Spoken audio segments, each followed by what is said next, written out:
Hello, I'm Jeremy Guerrero with Prosperity Now, and I'm here with Congressman Keith Ellison. Hey, How good you to see you, doing? man. Good to see you. Good to be here. Yeah, we're going to talk about the Credit Access and Inclusion Act. I'm excited to talk about that. Okay, great, Yeah. great.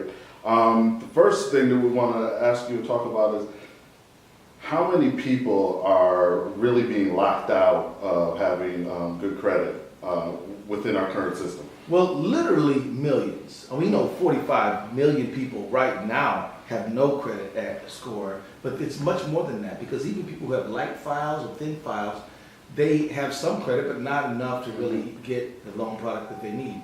And it's not even about loan products all the time. Sometimes people are affected, because they run their credit score to see if they'll get an apartment rented to them or to get a cell phone. They might even get the cell phone, but maybe they got to put a bigger deposit out because of that. Or you got people who are applying for a job and they have a thin file. The employer wants to know, is this person creditworthy? Do they have problems that I need to know about because of their file being thin or non-existent? That really puts them at a disadvantage in a number of areas aside from borrowing money. And then again, a lot of people who do get the loan because they have a thin file, maybe they get a cosigner or something like that. They're drawing in other family members, which they don't necessarily want to do. Or sometimes they get the loan, but they got to pay a higher interest rate to adjust for the risk. So this Credit Act and Inclusion Act, we believe, will lower costs and give people access to the economy. And it will benefit people of color, women, people who live in remote areas. It's going to be students, so it's going to be a good thing. Yeah. So can you talk a little bit more about that, about what we can do as a country to really help boost the credit of working families and create a system that's more equitable for working families? Let's pass the Credit Access and Inclusion Act. Yes. It's already passed through the House several times, pending in the Senate. And, this is one of those things we're doing on a bipartisan basis. Oftentimes in Congress, we can't do anything on a bipartisan basis. But, this bill works because, from a Democratic Party standpoint, it gives working people access to the economy and our credit system. And from a conservative standpoint, it doesn't cost anything. So they're good with it. Here's how it will work. Right now, people pay bills all the time. They pay rent, they pay telephone bills, they pay utility bills, but they're not loan products.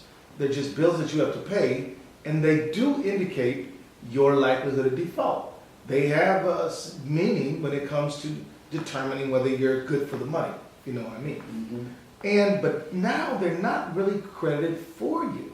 Now, if you're late on them, particularly after 90 days, they can show up on your credit report.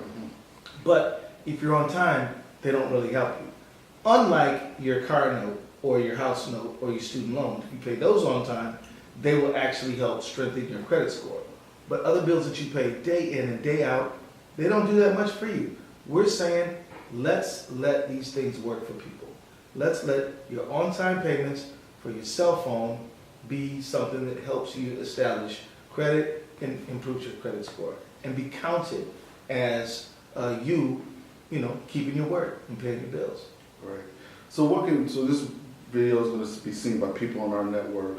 What can they do to really help move this bill? Honestly, they can call their senator right now. They can call the Senate and say, support the Senate version of the Credit Access and Inclusion Act.